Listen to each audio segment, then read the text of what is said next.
Welcome to this series of videos which support centres in training their invigilators by covering the relevant contents of JCQ's Instructions for Conducting Examinations publication.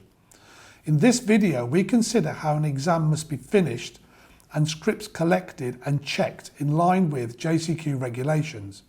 Invigilators must be aware of and apply these regulations at the end of each exam. We also highlight how exams should be finished and how scripts should be collected and checked before being dispatched to the relevant awarding body.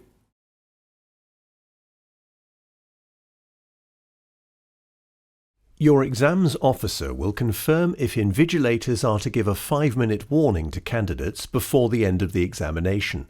However, where candidates have different finishing times, the impact of giving such a warning should be considered.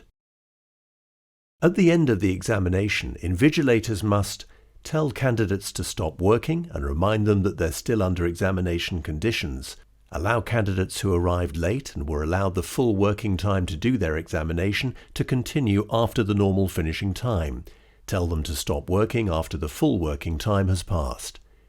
Instruct candidates taking written examinations to make sure they've put all the necessary information on their answer booklet and any additional answer sheets, for example, candidate name, candidate number, centre number.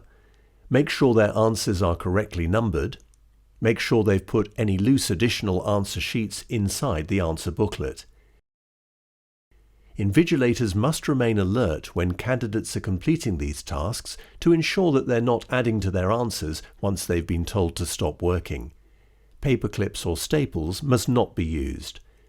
Treasury tags should only be used if permitted by the awarding body marking the papers. Candidates granted extra time and/or supervised rest breaks should be allowed to carry on uninterrupted for the necessary additional time. Invigilators must be made aware in advance which candidates have been granted extra time and/or supervised rest breaks. Invigilators must collect all the scripts or objective test sheets, question papers and any other materials before candidates are allowed to leave the examination room.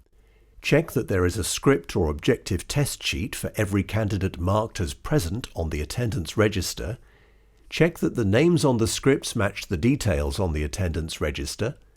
Put the scripts or objective test sheets in the order shown on the attendance register. Check that candidates have used their correct centre and candidate number. Give the scripts or objective test sheets to the person responsible for dispatching them to the awarding body or examiner. When checking that the candidate and centre information matches the details on the attendance register, if a discrepancy is identified, the invigilator or exams officer may correct the discrepancy or add to the information recorded by the candidate on the front of their answer booklet and/or on any supplementary sheets used. This must be restricted to the centre number, candidate name, or component or unit code. The correction should be countersigned on the script. Centres must not alter any other details on the candidate's script.